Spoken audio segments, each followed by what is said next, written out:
we're going to begin the meeting now. So I'm just going to give you guys a quick introduction and opening up the webinar. So today we're going to be presenting a product management webinar and everything Recording to do in progress.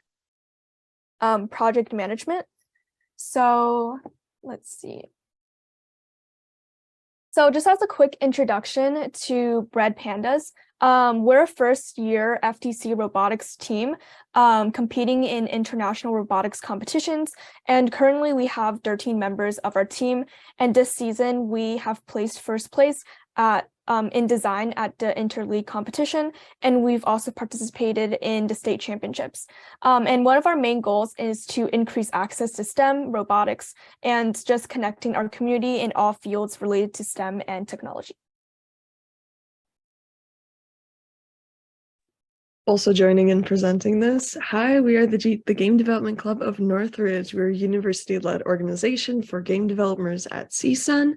We just bring a club and community of game developers, artists, musicians, etc., anyone involved with game development. Our goal is to increase accessibility and provide opportunities for people going into the industry and resources and support.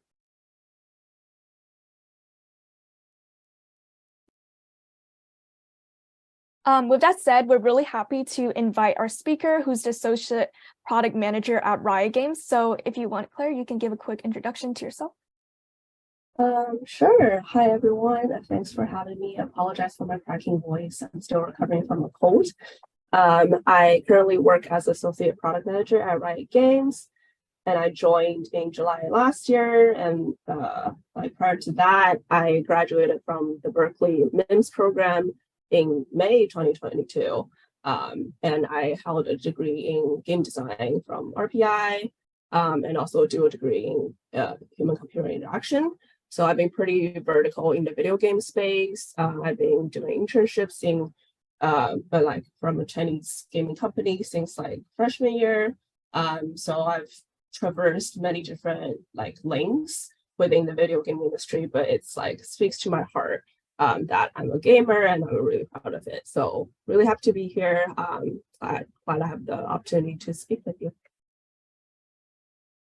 Thank you, Clary. So I'm just going to give you guys the opening for the closed Q&A session.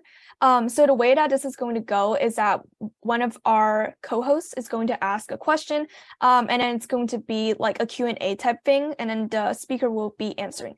So first question is, what inspired you to join this field of product management?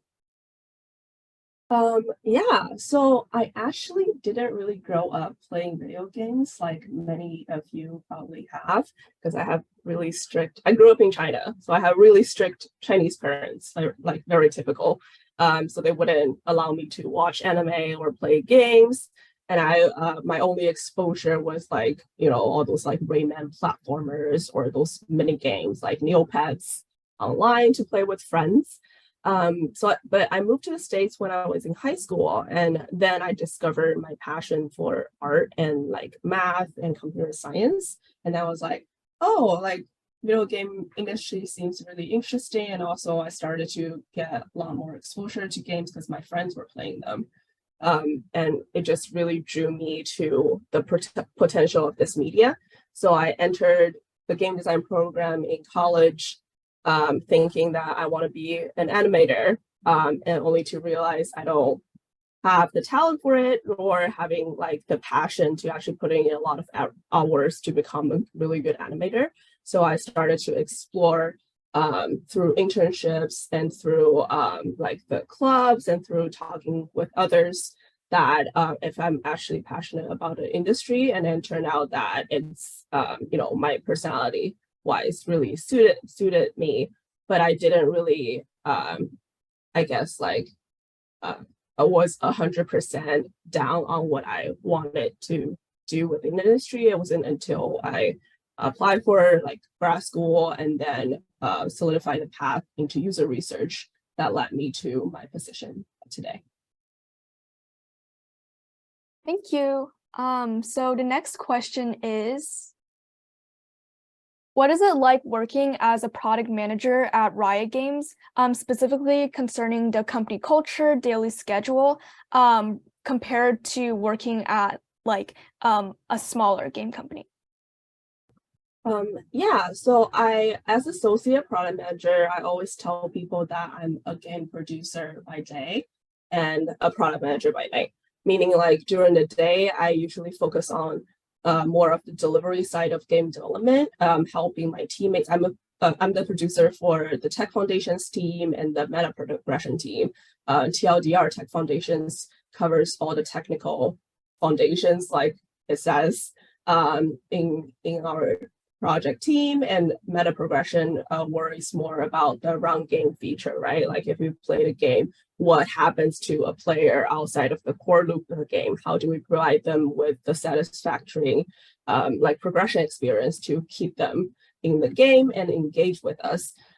So those two, I guess, teams have very different focuses. So they usually fill out my like usual 10 to 6 in terms of helping our designers, helping our engineers figure out like bottleneck them, unblock them in a way. And then at night, if I have the time, I'll usually sit down and look at some industry trends, look at some regarding like the design for our game specifically, what kind of competitors there might be out there, what kind of game elements that can inspire us in our game design.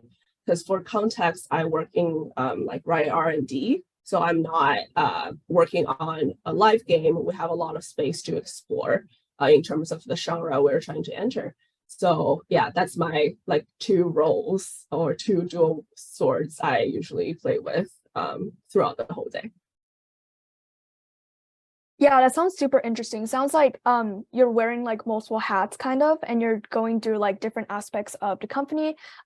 So for the next question, jumping off of that, what was the most rewarding aspect of this field compared to other fields in tech, such as the more specialized fields like product design and software engineering, or in your case, maybe game design or game development? What was most rewarding about product management specifically? Yeah, so speaking from personal experience, I haven't really done that many. I don't have that many experience in tech specifically. I've only had one internship outside of games that was also pretty like game design related. But I do have a lot of friends working tech, and also just from personal perspective, this role specifically, and also being R&D, not being on the live game, like what you just mentioned, my role is less defined. Like I can hop on different like areas of focus or different like tracks that I'm interested in. I'm able to connect and collaborate with different roles within the team and learn from them. So when I was still looking for a job when I was in school, or when I was still exploring different tracks in school, there was always a doubt, like an ambiguity that, oh, like I'm like dabbling into so many different things. I'm not necessarily like really focused on one thing. Is this gonna be able to help me establish towards something substantial? And then when I got this job offer, when I started to work this role, when I started to realize, oh, this is exactly what like all my previous experiences have built me up for. So that was it just feels really rewarding to be in my position. And also, of course, like moving forward, there's only going to be even more changes and ambiguities, because you still have to figure out like, like with all those tools, with all those connections, all those capabilities in hand, like how you utilize them to leverage to help everyone else making a better game.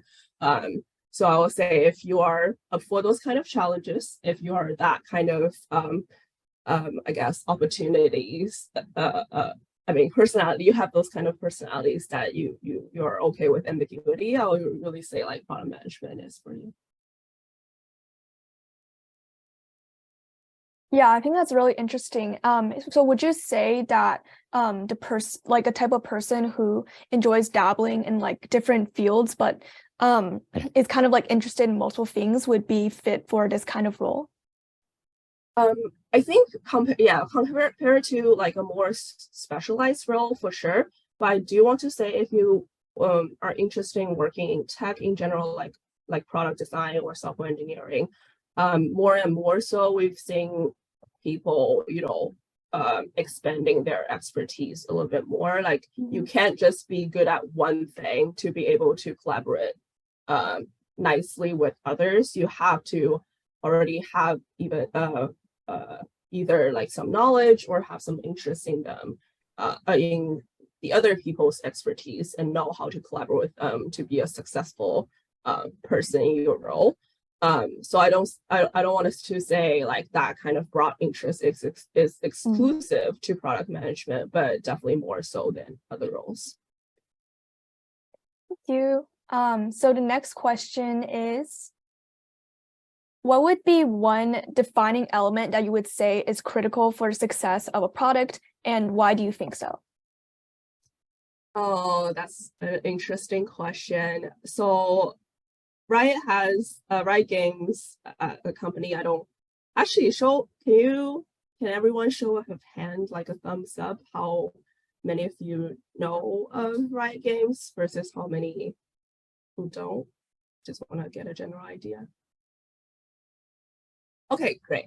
Yeah, so if you've previously played our games, right? Small titles called League of Legends, called TFT, called Valorant.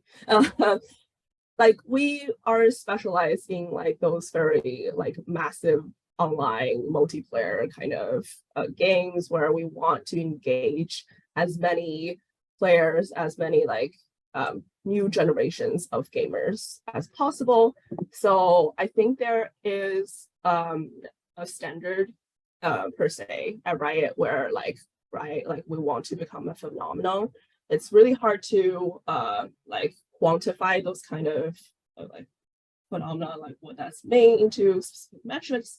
But if you just look across different product measurements and be like, oh yeah, like we're actually, like making like trending top liners, we're engaging with a lot of different players. Those players don't necessarily come from the Riot ecosystem.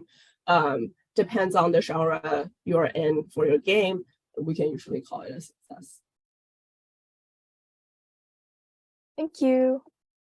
And then the next question is, what has your journey been like becoming a product manager? And what do you think was the most important step to break into this field, especially for people interested in breaking into the game industry for big games like Riot Games? Yeah, so I think I've kind of answered the first portion of the question. TLDR, I have more of a background in game design and later on user research, and now associate product manager. And for the second part of the question, breaking into video game industry, that's a really hard question to answer. And I think like many other industries, it's less important that you have the right like background. It's more important that you have like a solid like tracking record, like you've already paid a lot of effort into what you're really passionate about, like you have a general idea or direction that you're working really hard towards, and then you become the right person at the right time when the opportunity presents itself.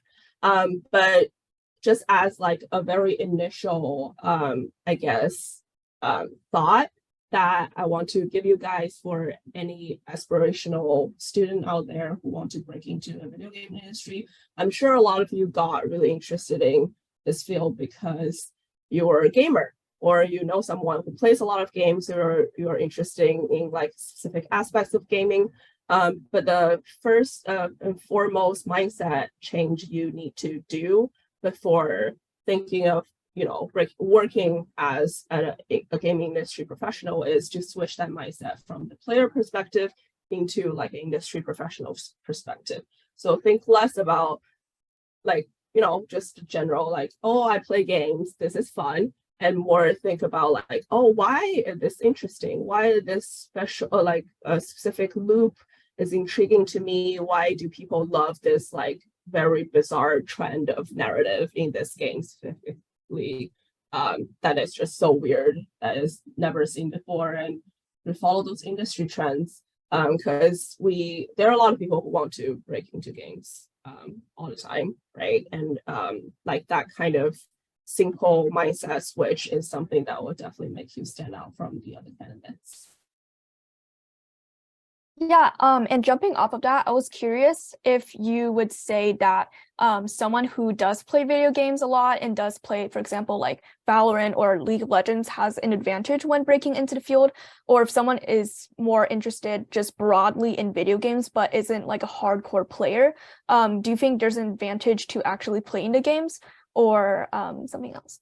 Yeah, I think it definitely depends. So if we from like the Riot Games context, right? Like I work in R&D. The R&D titles aren't necessarily related to the games we have already. So if you have more gaming backgrounds for other genres of the game, and then it happens to correspond to one of the genres we are making, that I can't really say what they are. That might be like a better match versus you've only been exposed to Valorant, you've only been exposed to League. But with that being said, if you're looking to join the League team and join the Valorant team, and your I don't know, thousands of hours of gameplay can contribute to a role, then that's a different story. But I would say like most importantly is like, oh, like I've played thousands of hours, I've put thousands of hours into League, but a lot of other candidates also have putting thousands of hours into League. Like what makes you different from all the other players who are playing as well? Mm-hmm. All right, that's awesome. So the next question is, what does your roadmap design process look like, and how do you approach the development of a successful product strategy? That is a very great but also loaded process, especially because I'm in R&D. So our road mapping process is still very much working in progress. I can't really speak for the other live games for our company, like what their roadmap design process look like. But is there a specific like phase of roadmap design that you're interested in particular? I think specifically like the process of organizing everything and strategizing the timeline and making sure that you know exactly like how you're heading into the project before doing it, because I know there's like a lot of different aspects that you have to think of. So how do you kind of like coordinate everything and make sure everything is organized? Yeah, so at Riot, especially for the R&D projects, we have those like production gates that we need to pass. Usually for quality control, this is more of a top-down process. We have a board of expertise who have been at Riot for many years, who know what a Riot game should look like. Usually they'll give enough agency to the game project team to decide what kind of features and what kind of roadmap or timeline they're looking at. But every time we hit that gate, they'll take a look and be like, oh, hey, like this is there's a better direction, or this little portion of the loop is a little bit disconnected. We wish we can, you can put a little bit more effort into this. And not every project can pass every single gate, right? It's a iterative process overall. Like if you are interested in tech, you've heard of iteration probably many times, but it is very much true. Like all the process can be fixed. There's always something we can learn from the process. So there is no definite I guess like a set roadmap. Like if we say like the next year we're going to build this, we're definitely just going to be sticking to that like timeline. It's never true in game development. There's like a million different factors that can come into play, not only from the board decision that I just mentioned, the market changes, the player taste changes in the market that drives those market changes. So you have to be constantly on high alert of those kind of elements that can impact your roadmap. and report back to the game, and then report back to the committee and be like, hey, we're thinking there are those opportunities out there. We've identified this great opportunity that we think are missing in the other games that we can deliver to the players. So it's definitely like the whole design process itself, and also the whole roadmap is just constantly changing. Yeah, I'm really interested in your idea of like iteration. I think there's a thing in like design called like design sprints. So would you say that it's very important in like a game company like Riot to have like a lot of sprints instead of like having like just like one iteration of a product, and just having like continuing iterating on a product over and over again and having multiple sprints?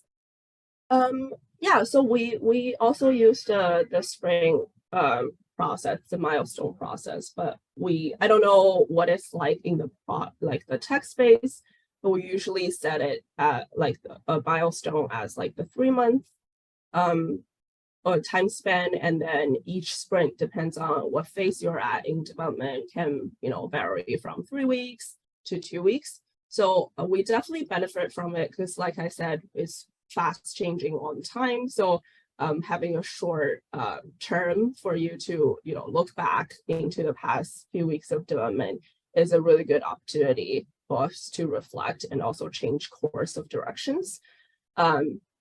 And so that, I think from that aspect, it's a little bit similar to the tech space. Thank you. So I think now I'm going to hand it off to our co-host to answer or ask the next question. So if Anastasia or someone else wants to take over. Yeah, absolutely. Thank you so much, Jasmine. All right, for the next question, as a product manager, how do you collaborate with cross-functional teams to drive innovation and growth? Yeah, so product management, if you don't know, or if you do know, it's like the core of the center of a lot of different communication and work streams, right? So I do collaborate day to day constantly with a lot of different functional I guess roles on our team.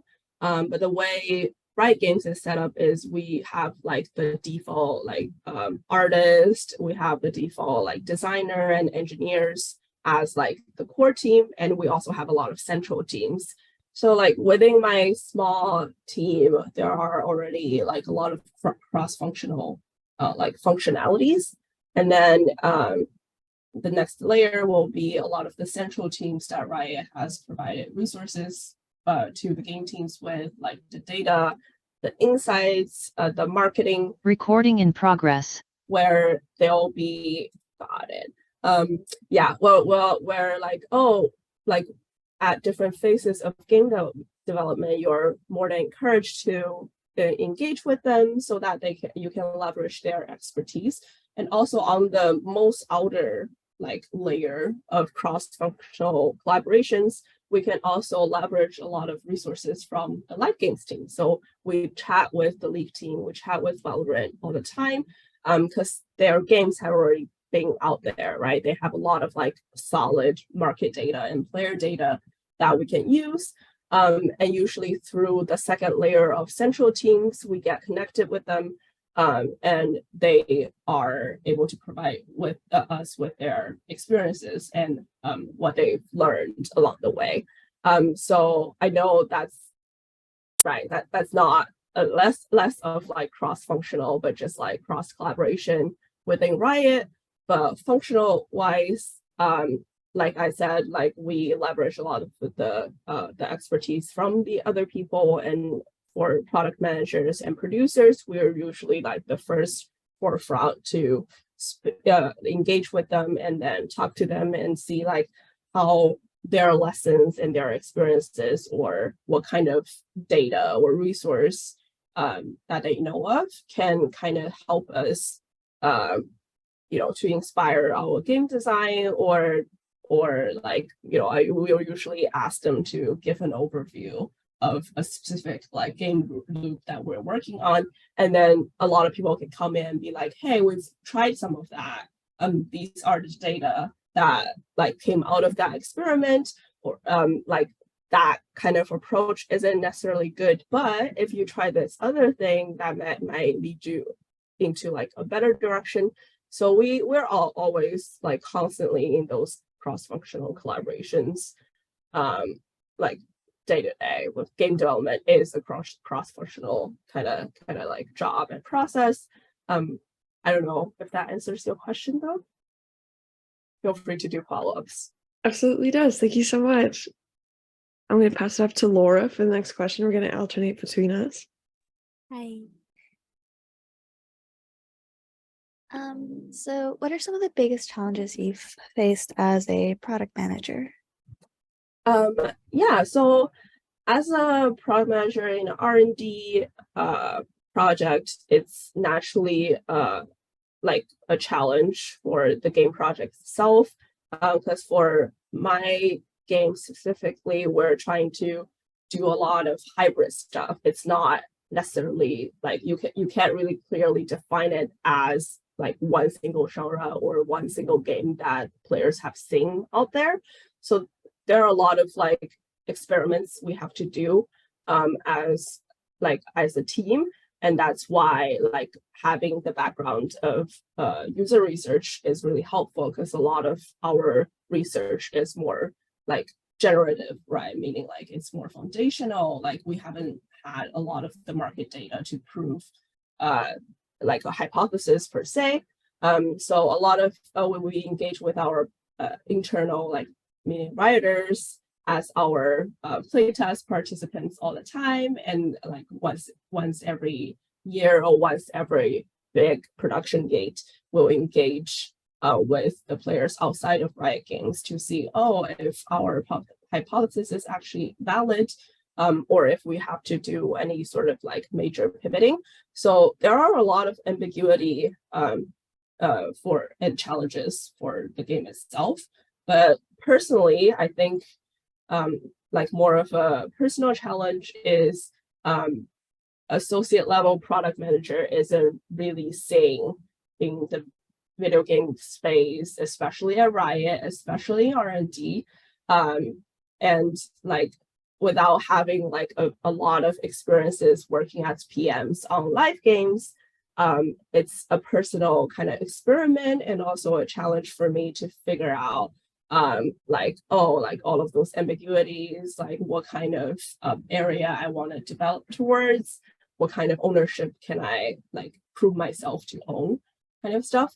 So there are, yeah, it's just like challenge and ambiguity every single day, and it's really fun. Thank you.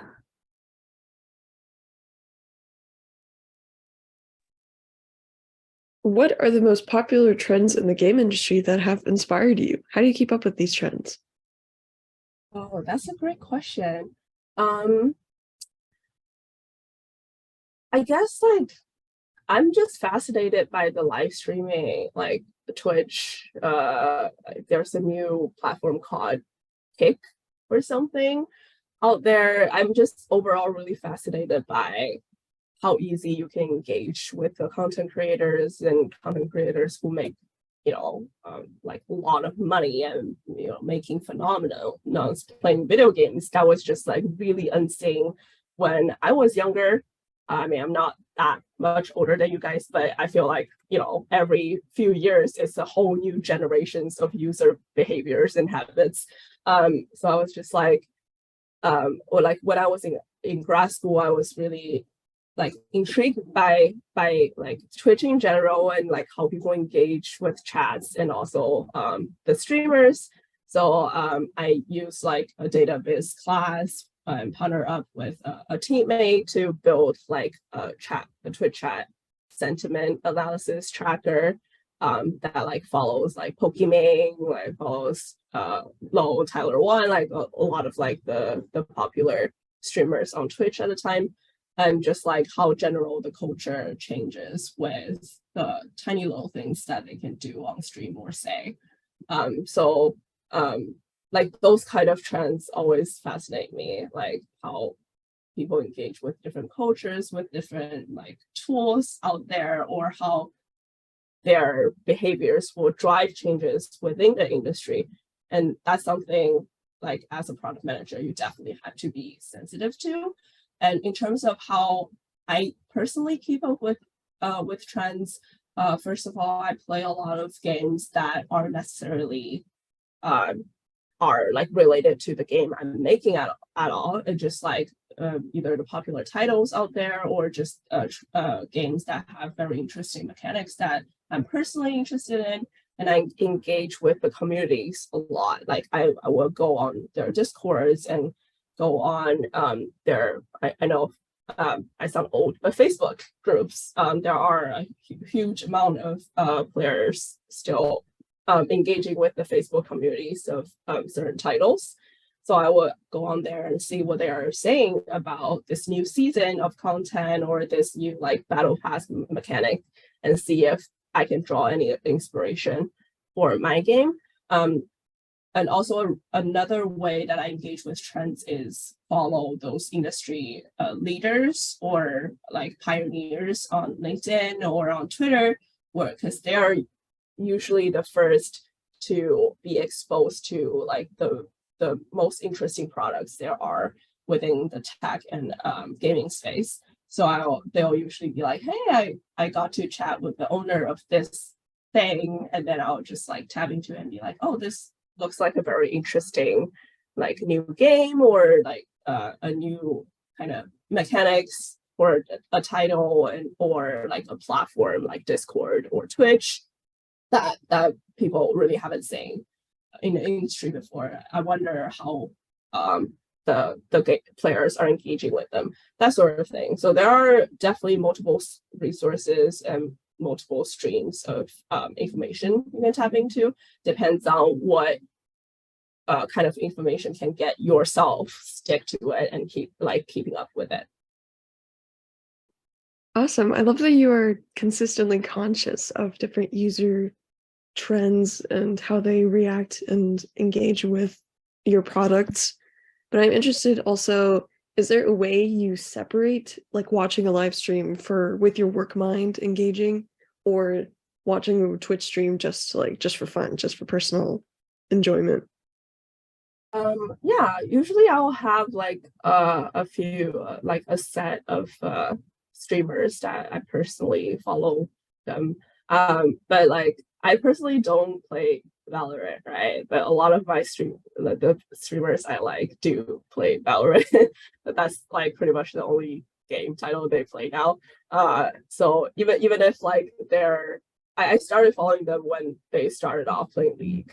And I was just like, oh, the stuff they are interested in or they are engaged with kind of have already changed, but I still really like their personalities. So I'll just stick with them. If it's like a trend thing, like if I'm trying to follow through something for a job, then I'll usually just start by searching, or I have already heard of a streamer's name who is really popular by doing this thing specifically, and then I'll just like it's not really difficult for me to switch the mindset, because the content I'm interested in doesn't necessarily overlap with my job that much. Perfect. That's great. Thank you. Next question. So what advice would you give to someone that's interested in going into your field?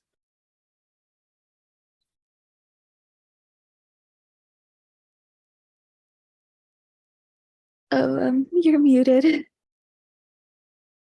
I thought I was unmuted. Always happens. But yeah, I think we've kind of dabbled into it a little bit before. But like video game industry is a really big industry. There are so many different things you can do and contribute to gaming. So like I'm not gonna speak on like my role specifically, but more on game design, which is a very popular track, and like that draws, many aspirational designers or game developers who want to like become in field, because I think that's where the most like myth kind of lay. So I kind of want to try to demystify it a little bit more. If you're interested in game design or game like the design track specifically, and you don't know where to start, right? Like the easiest way that you can do is joining like a game jam and partnering up with your friend. Like if you're an engineer, partnering up with someone that you want to work with as an artist or as a narrative designer. Like start that like rolling the ball early. It doesn't have, you don't have to start with like a really solid like game. Like nobody starts becoming like a game designer overnight, right? And your first project won't turn out to be like what's a good example, like Undertale necessarily. But like start early if you know that you're interested in it, and try to mimic like a smaller scale of the actual like game industry experience is like for example the cross-functional collaboration, right? Like launching a game on itch.io if it's more of like an indie game, or try to launch it on the App Store, or try to launch it on Steam, whatever, like depends on the platform you're trying to build towards, and just try to go through that process and see like if that's actually something you like. And along the way, you'll gain so many networks, so many like experiences, so many you know, just lessons in general, like to tell you like if you're a right fit for the field, because you don't want to fit into a mold of what this like people working this field looks like. It's like a mutual selection, right? You also have to like what yourself is like when you work in this field. So if along the way you realize that I'm not really interested in game design, or if like I'm not really interested in working games at all, you can easily pivot while you are still in school and like pursue something different. So I will say like definitely start early, and definitely start like a more realistic process as much as possible. Thank you so much.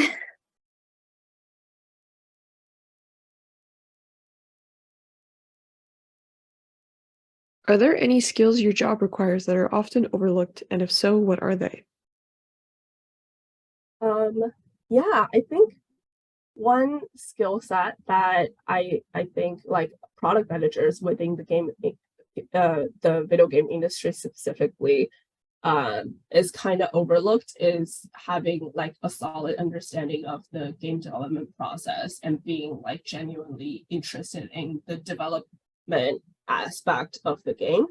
Because I've seen a lot of people who are not really interested in that coming from more of a business background, because it's really common that you do like an MBA degree and then you pivot into product management because you are really interested in like the growth and success, and like measuring how to measure success of a product in general, and not necessarily passionate about this product specifically. But I feel like that that like fact and that skill set is a little bit overlooked, because being in my position where I day to day am like really highly engaged with the production team, with the development team, and then at the night I think about how to help our game make more money, and you know, engage with the players, how to make the game, you know, better for the players.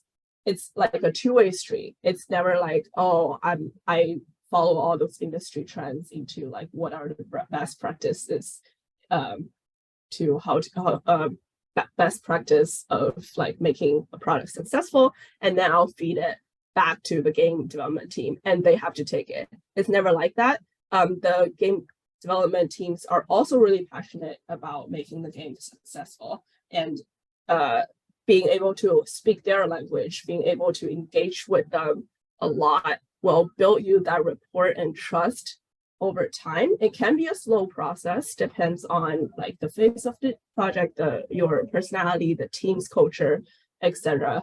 But over time, you can build that trust so that when you say something and you provide the evidence, it's not going to be a pushback, and because they know that you understand why they've came so long to build what you built. So I say like being genuine, being passionate about what other people do, especially for a game product manager, is pretty important. How long did it take you to get to the point right now where you're pretty comfortable with the game development teams that they trust you and that you trust them? I think it's a definitely like an ongoing like effort, right? Like, because me being like associate level product manager and also being like the youngest member on the team, like there are, yes, like I fit culturally really well with the team. Like I go to the office often to make sure that I can have a lot of face-to-face time with them. So like I will say if I'm to be put on like a small project with someone on my team, oh yeah, we're gonna collaborate pretty nicely. But like going back to the personal challenge I mentioned previously, if I'm eventually going to own like a like an area, and like will they trust my expertise and all the evidence I've provided? I'm not like 100% confident in that, and I truly believe that it's you know you have to go through those kind of experiences for you to, or like you and the rest of your team to build like bonds over. So I would say like I fit with them. Like I like my team a lot. They also like me as a person. But like as you the scale of your project, if like scales, and as your ownership area of ownership scales, it's going to be like a constant effort in building those trust and reports. Got it. Thank you. On to our last question.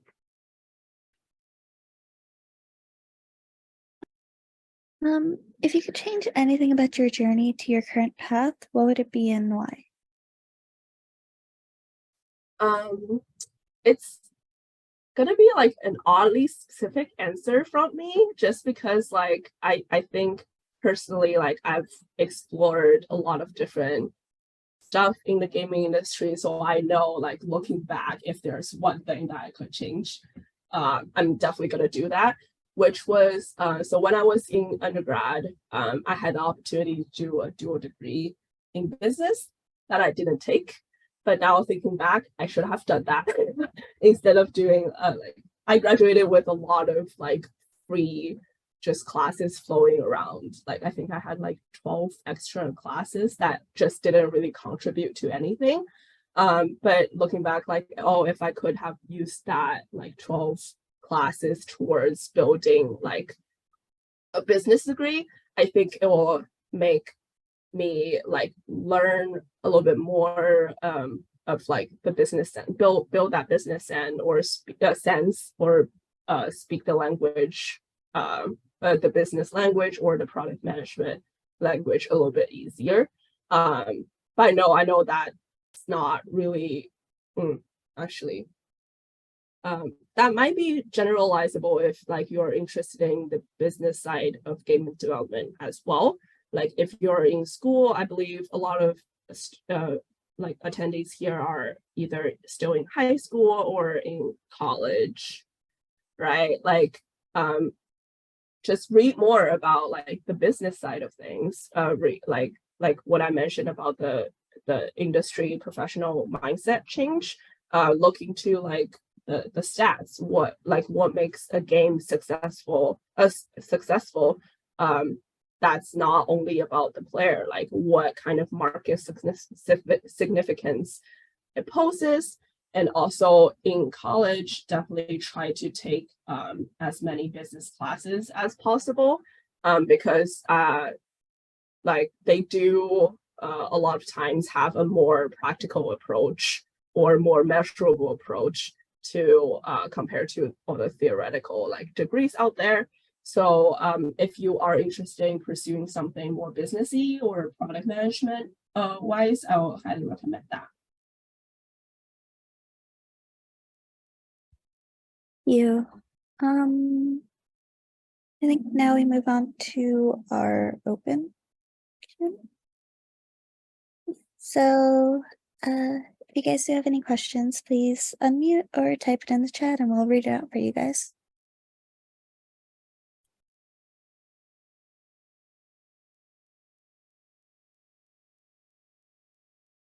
I just had a follow-up question to what you mentioned about like doing a business degree.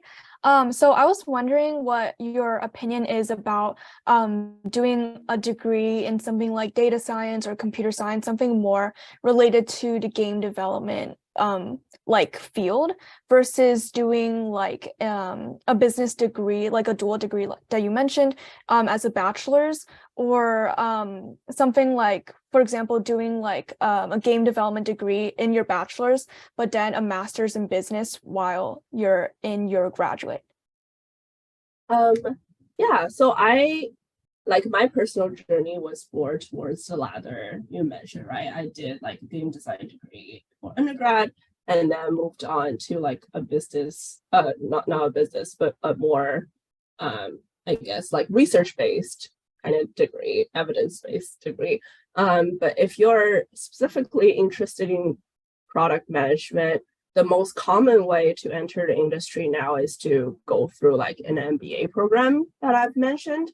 But I don't think like historically like game design programs and also like product management roles were non-existing for gaming. So it's still very new, and there are still so many opportunities, different routes that you can take to lead to where you eventually are. And this has personally worked out for me where like I gave myself a lot of opportunities to explore different things, being something else, right? Like you can have a game design degree, but you can do something else for internships or something, chat with other people about this specific industry, interest of your own. So I don't want to say like the degree will be the most important thing here. You can learn whatever that interests you, but just have a general idea or direction that you want to go towards and work towards that, like even outside of school. That is still very much valid. As a follow-up question to that, would you say it's more important to have the degree or to join more, like, I know you mentioned like game jams or like outside projects like that? Which one do you think would be more important, or is it kind of even? I think if you're you come from a more like how do you say, like a more like narrow background or like a expertise focused background, like business, computer science, data science. One thing you can do is like you can have like a really solid degree, come from like graduated from a really good program, but if your history of record, your internships aren't necessarily related to video game development or video game industry, it's really hard for you to stand out from the other, like the pool of candidates. So I would say like if you can invest some time outside of your, just working towards your degree to something gaming related, and having like a record of things and be like, look, I'm really passionate about the video game industry and I've actually worked towards my passion, that will like be super helpful. And on the other hand, if you come from like a game design program, right, your degree also isn't everything that you would have already prepared for your role, because oftentimes a game development degree is really separate from the industry experience. It's usually more indie focused unless you go to that like one or two specific program. So I would say like outside of your game design program, like, work on your portfolio really well, making sure that your every single piece of I guess portfolio work or passion project isn't only about game. It's about something else, like that more realistic industry experience thing I was mentioning before. I think those are going to be like two different types of efforts, but overall, you do have to put in a lot of like hours outside of your degree to make you stand out from the others. Thank you. We have one question in chat. Do you have the choice of working remotely, hybrid, or in person? I personally love like the hybrid model a lot more. I think it's also a little bit related to like one of the last few questions I mentioned. I love like the face-to-face time with my team.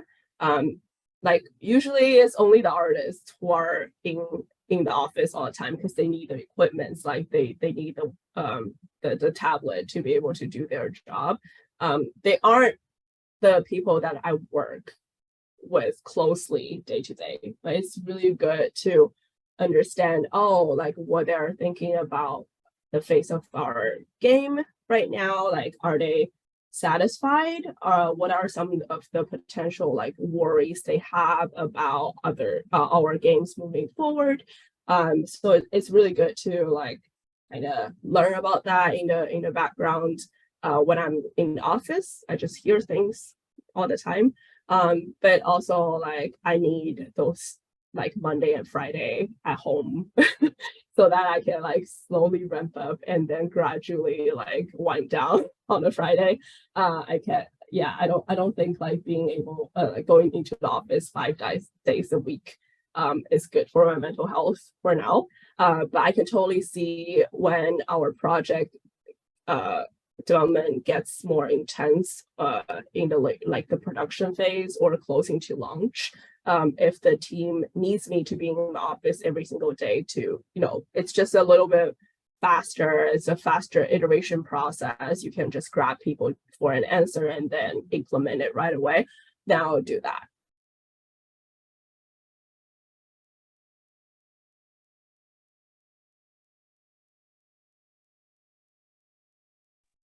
Awesome. Anyone else have any more questions? Throw them in the chat or unmute yourself right now.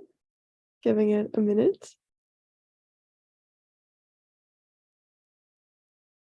Faith asks, what is your favorite game? Oh my God, why do you ask that question?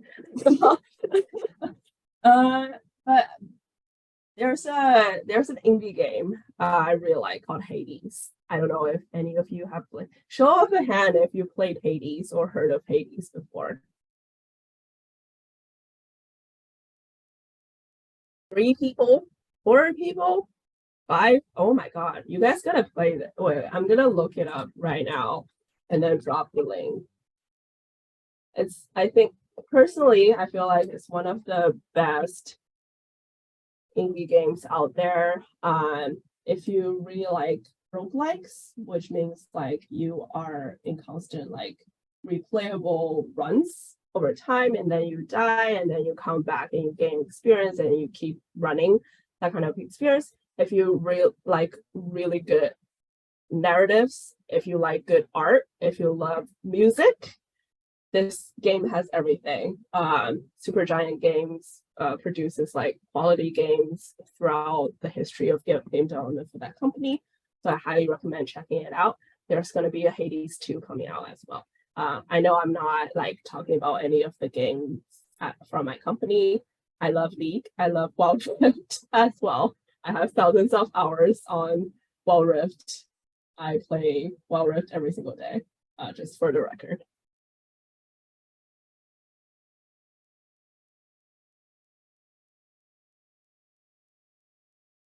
Awesome, thank you. Pushing Hades, woohoo.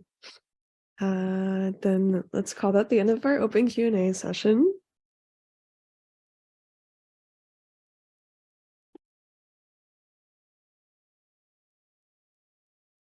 Okay, so that will be the end of our webinar. So we're really happy for everyone who joined us, and we're really happy for the guest speaker for taking their time to talk to us about their career in game development and product management.